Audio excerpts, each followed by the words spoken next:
আজ দেখাবো এমন এক রাজকীয় স্বাদের ইলিশ মাছের রেসিপি যার গন্ধেই বাড়ির সবার জিভে জল চলে আসবে। চলুন তাহলে দেরি না করে শুরু করা যাক। আজ এই ইলিশ দিয়ে ঝোলও নয় ঝালও নয়, একদম অন্যরকম একটা রেসিপি বানাবো। তো আপনারা পুরো ভিডিওটা শুরু থেকে শেষ পর্যন্ত দেখবেন। এখানে একটা বড় সাইজের ইলিশ নিয়েছি। এই ইলিশটা আমি কেটে পরিষ্কার করে নেব। মাছের এই পাখনাগুলো কেটে নিয়েছি। এবার এই চামচ দিয়ে মাছের এই আঁশগুলো তুলে দেব।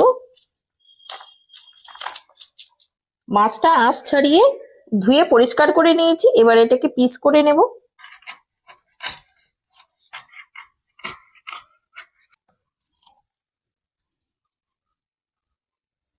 ইলিশ মাছটা লেজা মুড়ো বাদ দিয়ে এগুলো কেটে ধুয়ে পরিষ্কার করে নিয়েছি। এবার এটা সাইডে রেখে দেব। এখানে আমি 500 গ্রাম দেরাদুন রাইস নিয়েছি। আপনারা চাইলে এটা গোবিন্দভোগ চালও নিতে পারেন। এবার এই চালটা আমি জলে ভিজিয়ে দেব। আমি আধ ঘন্টার জন্য ভিজিয়ে রাখছি। আপনাদের হাতে যদি সময় থাকে এটা 1 ঘন্টা ভিজিয়ে রাখতে পারেন। রাখলে চালগুলো খুব সুন্দর লম্বা হয়ে যাবে। এখানে একটা বড় সাইজের বাটি নিয়েছি। এখানে টক দই নিয়েছি। আর এই টক দই আমি এর মধ্যে 5 চামচ নিয়ে নেব। যেহেতু আমার 5টা মাছের পিস আছে সেই অনুযায়ী আমি 5 চামচ নেব। আর এই দইটা কিন্তু অতি অবশ্যই একটু ফেটিয়ে নেবেন। ফেটিয়ে নিলে মিশ্রণটা খুব ভালো হয়, না হলে একটা দানা দানা ছানা কেটে যায়। আর নিয়ে নিচ্ছি পেঁয়াজ বাটা। এখানে আমি 3 চামচ পেঁয়াজ বাটা নিচ্ছি, কারণ পরে আমি আরো পেঁয়াজ ব্যবহার করব, সেই জন্য এখানে 3 চামচ পেঁয়াজ বাটা নিয়ে নিলাম। আর নিয়ে নিচ্ছি এটা আদা বাটা, এই 1 চামচ আর হাফ চামচ মানে 1.5 চামচ মতো নিয়ে নিলাম। এবার নিয়ে নিচ্ছি কাঁচা লঙ্কা বাটা, এটাও 2 চামচ মতো নিয়ে নিলাম। এবার নিয়ে নিচ্ছি একটা ছোট চামচের এই হাফ চামচের একটু বেশি জিরে গুঁড়ো নিয়ে নিলাম। ওই একই চামচের নিয়ে নিলাম ধনে গুঁড়ো। ধনে গুঁড়োটা একটু বেশি লাগবে, ওই জন্য 2 চামচ দিয়ে দিলাম। আর এখানে কালারের জন্য কাশ্মীরি লঙ্কার গুঁড়ো 1 চামচ দিয়ে দিচ্ছি। এবার এই 5 পিস মাছ অনুযায়ী আমি লবণ দিয়ে দিলাম 1 চামচ মতো। এবারে এর মধ্যে একটু সাদা তেল দিয়ে দিচ্ছি, খুব সামান্য, ওই 1 চামচ মতো সাদা তেল দিয়ে দিলাম। এবার এই মশলাটা খুব ভালো করে মিশিয়ে নেব, সব মশলাগুলো এইভাবে।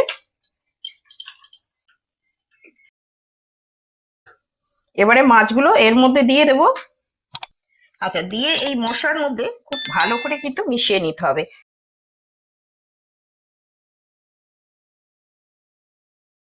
এইভাবে মাছগুলো সবগুলো সুন্দরভাবে মশলাটা মিশিয়ে নিলাম। মাছটা এইভাবে ম্যারিনেট করে আমি 10 মিনিট রেখে দেবো। আপনাদের হাতে সময় বেশি থাকলে এটা আধ ঘন্টা রেখে দিলে ভালো হয়। এখানে দুটো পেঁয়াজ নিয়েছি, পেঁয়াজ দুটো এবার কেটে নেব। একটু সরু সরু করে কেটে নেব।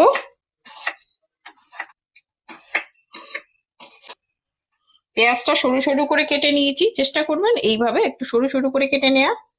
এখানে গ্যাস জেলে কড়া বসিয়ে দিয়েছি, কড়াটা আমার গরম হয়ে গেছে। এখানে একটু সাদা তেল দিয়ে দিচ্ছি। আচ্ছা, এখানে এই বেরেস্তা ভাজবো সেই জন্য একটু বেশি পরিমাণে তেল দেব। তেলটা দেখুন এই যে ফুটে উঠেছে, এইরকম অবস্থায় পেঁয়াজটা কিন্তু দিতে হবে। এবার এই কেটে রাখা পেঁয়াজগুলো দিয়ে দেব।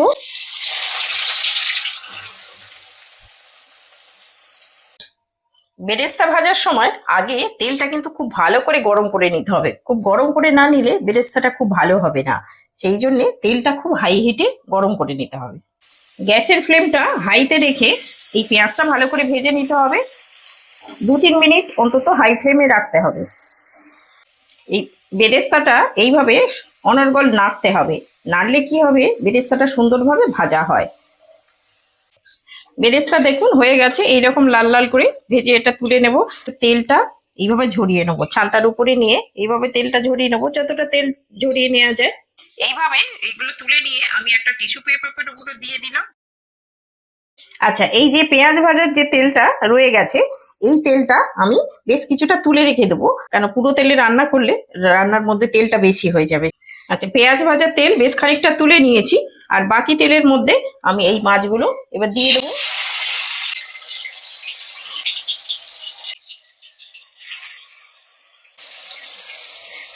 আর এই বাটির মধ্যে যে গ্রেভিটা আছে এটাও মাছের মধ্যে দিয়ে দেবো। এবার গ্যাসের আঁচ মিডিয়াম করে এই মাছটা একটু এইভাবে একটু মিশিয়ে নেব। আর এটা খুব মানে সাবধানে করতে হবে, ইলিশ মাছ একটু নরম হয়। এইভাবে মশলাটা আর তেলের সঙ্গে আমি ভালো করে মিশিয়ে এইভাবে নিয়ে নিলাম। আচ্ছা, এবার একটা ঢাকা দিয়ে দেব। ঢাকা দিয়ে দিলাম। ঢাকা দিয়ে গ্যাসের আঁচ মিডিয়াম রেখে আমি 3-4 মিনিট 3 মিনিট অন্তত একটা ফুটিয়ে নেব। ইলিশ মাছ খেতে আমরা সকলেই খুব ভালোবাসি, আর সেটা যদি হয় এই রকম দারুণ স্বাদের একটা রেসিপি, তাহলে তো আর কোনো কথাই নেই। এইটা আপনারা যে কোনো স্পেশাল দিনে বাড়িতে খুব সহজেই বানিয়ে নিতে পারবেন, আর এটা খেতে সত্যি অসাধারণ হয়। আর এই রকম দারুণ দারুণ সব রেসিপি পেতে রান্না বাংলা ব্লগ চ্যানেলটিকে সাবস্ক্রাইব করে সঙ্গে থাকবেন। 3 মিনিট হয়ে গেছে, ঢাকাটা এবার খুলে নিচ্ছি। এবার এই মাছটা আমি খুব সাবধানে একটু উল্টে দেব। মাছটা যেহেতু নরম মাছ, তো এইভাবে সাবধানে একটু উল্টে দিতে হবে।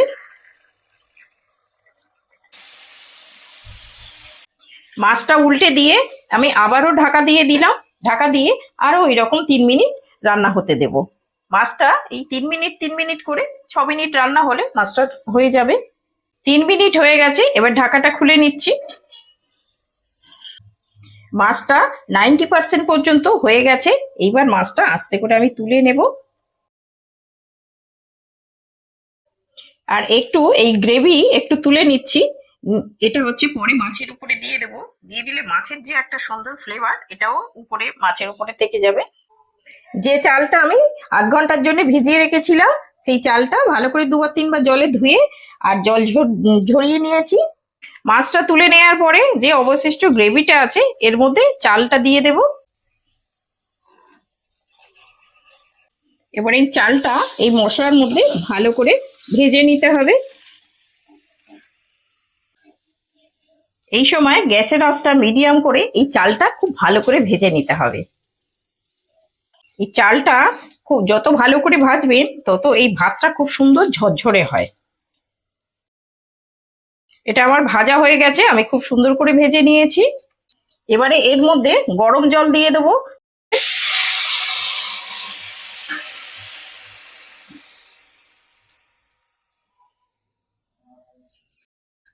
আচ্ছা, এখানে আমি 500 চাল নিয়েছিলাম, আর 500 চালের জন্য আমি 1 লিটার জল দিয়েছি।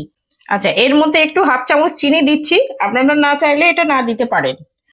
আর এবার স্বাদ মতো লবণ দিয়ে দিচ্ছি, আর উপর থেকে কয়েকটা কাঁচা লঙ্কা দিয়ে দিচ্ছি। আপনারা যে যেমন ঝাল খাবেন সেইভাবে ঝাল দেবেন। মাছেও আমি ঝাল দিয়েছি কাঁচা লঙ্কা বাটা, আর এখানে কয়েকটা লঙ্কা চিড়ে দিলাম। এই যে বেরেস্তাটা ভেজে রেখেছিলাম, এই বেরেস্তাটার অর্ধেক এর মধ্যে দিয়ে দেব। এই বেরেস্তাটা দিলে এইটা খুব সুন্দর টেস্ট হয়। আচ্ছা, এইটা হাই ফ্লেমে এইভাবে একটুখানি রান্না হতে দেবো। এটা 70% মতো এইভাবে রান্না করে নিতে হবে। এইভাবে এই হাই ফ্লেমে এইভাবে একটু নাড়াচাড়া করে নেব, তারপরে আমি ঢাকা দেব। ভাতটা হয়ে গেছে 70%, এবার আমি এটা ঢাকা দেবো। এবার আমি এটাকে ঢাকা দিয়ে দিলাম, দিয়ে গ্যাসের আঁচটা মিডিয়াম করে দিলাম। মিডিয়াম করে দিয়ে এই মানে ভাতটা আমি 90% পর্যন্ত করে নেব। ইলিশ তো আপনারা অনেক রকম ভাবেই বানিয়ে খেয়েছেন, আজকের এই পদ্ধতিতে একবার বানিয়ে খেয়ে দেখুন, আর কেমন লাগলো কমেন্টে অবশ্যই আমাকে জানাবেন। এবার ঢাকাটা খুলে নিচ্ছি। দেখুন জলটা একদম শুকিয়ে গেছে, খুব হালকা একটু জল আছে, ভাতটাও হয়ে গেছে। এবার এই ইলিশগুলো আমি এই ভাতের মধ্যে বসিয়ে দেব।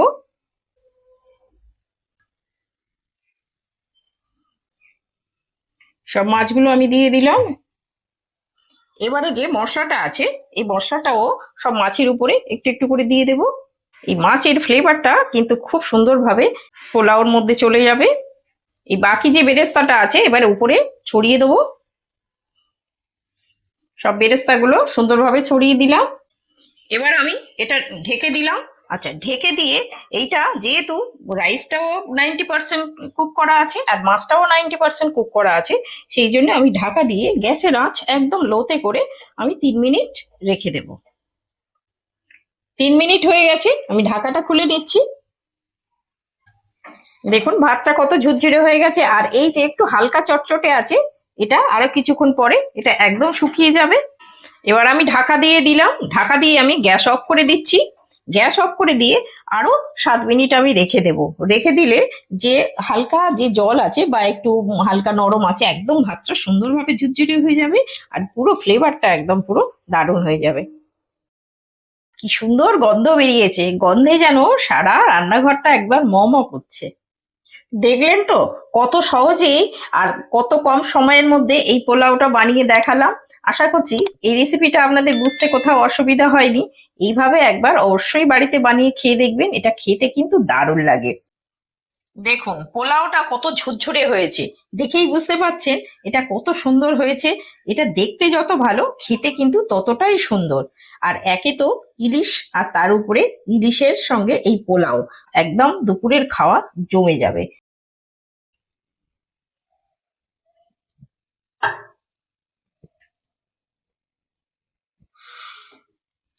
কি বানিয়েছো? কি সুন্দর সেন্ট বার হচ্ছে, সুন্দর গন্ধ দেখো না, বেরোচ্ছে। আজকের একটা দারুণ জিনিস বানিয়েছি। হ্যাঁ, আজকে ইলিশ পোলাও করেছি। ইলিশ পোলাও করেছো? হ্যাঁ, বাহ, খুব ভালো করেছো। ইলিশ পোলাও খেতে আমার খুব ভালো লাগে, খুব ভালো লাগে। দারুণ লাগে হ্যাঁ, খেতে। এমনি ইলিশ তো অনেক ঝোল ঝাল অনেক কিছুই বানিয়েছি, মানে করি। তো আজকে ভাবলাম যে ইলিশটা একটু পোলাও করি, তো সেই জন্য এইভাবে একটুখানি পোলাও করলাম। খেয়ে দেখো কেমন ভালো হয়েছে। করেছো, বেশ কি সুন্দর ভাতটা ঝরঝরে হয়েছে, কিন্তু বেশ ভালো হ্যাঁ খেতে। হ্যাঁ, খুব সুন্দর ঝুরঝুরে হয়েছে ভাত, দেখো না একদম। খুব ভালো হয়েছে, আমার খুব ভালো লাগে ইলিশ পোলাও। সে তো আমি জানি তুমি পোলাও খেতে ভালোবাসো, আর ইলিশ পোলাও তো তুমি তো খেতে খুবই ভালোবাসো। হ্যাঁ, তাহলে খেয়ে দেখি কেমন হ্যাঁ, হয়েছে। খেয়ে দেখো কেমন হয়েছে। কেমন হয়েছে? দারুণ খেতে হয়েছে, দারুণ হয়েছে। খুব সুন্দর দেখেই তো বুঝতে পারছি যে না, এটা সত্যি দারুণ হয়েছে। ইলিশ মাছ তো ওই জন্য দারুণ একে টেস্ট। ইলিশ আর তার উপরে তো পোলাও, মানে একদম মারাত্মক টেস্ট। হুম, দারুণ সেন্ট, দারুণ দারুণ। হয়েছে। ইলিশটা দিয়ে সত্যি খুব ভালো। এইরকম পোলাও হলে আর মানে কিছুই লাগবে না। ইলিশ মাছের ফ্লেভার পোলাওতে না যা লাগছে, হ্যাঁ, দারুণ লাগছে। আর মাছটা দেখো একদম কি সুন্দর হ্যাঁ। সফট। মাছটাও দারুণ।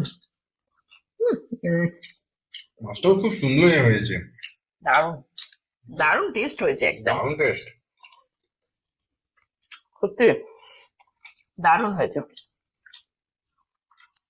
ইলিশ পোলাও করে খুবই ভালো কাজ করেছো। হ্যাঁ ঝোল তো সবসময় খাই। হ্যাঁ, সেটাই আমি বললাম যে সবসময় তো ঝোল টোল খাওয়া হয়, তো আজকে ইলিশটাকে এইভাবে পোলাও বানাই। আর এই ইলিশের মধ্যে দেখো ডিম হয়েছে, মাছটার হ্যাঁ। খুব ভালো ডিম হয়েছে। তো এই ডিম মাছ মানে খেতে দারুণ। এই সময় মাছের ডিম হয়, দারুণ, মাছটাও খুব ভালো টেস্ট। দারুণ টেস্ট। পোলাওটা যা হয়েছে না, খুব ঝুরঝুরে, কি সুন্দর হয়েছে। দারুণ হয়েছে। না, আজ দুপুরবেলা খাওয়াটা খুব ভালো হলো। যেগুলো মানে ছোটখাটো অনুষ্ঠানে বাড়িতে এইভাবে বানিয়ে নেওয়া যায়। হ্যাঁ, খুব সহজেই এটা বানানো যায়। যে কোনো ছোটখাটো অনুষ্ঠানে এটা খুবই ভালো। হ্যাঁ,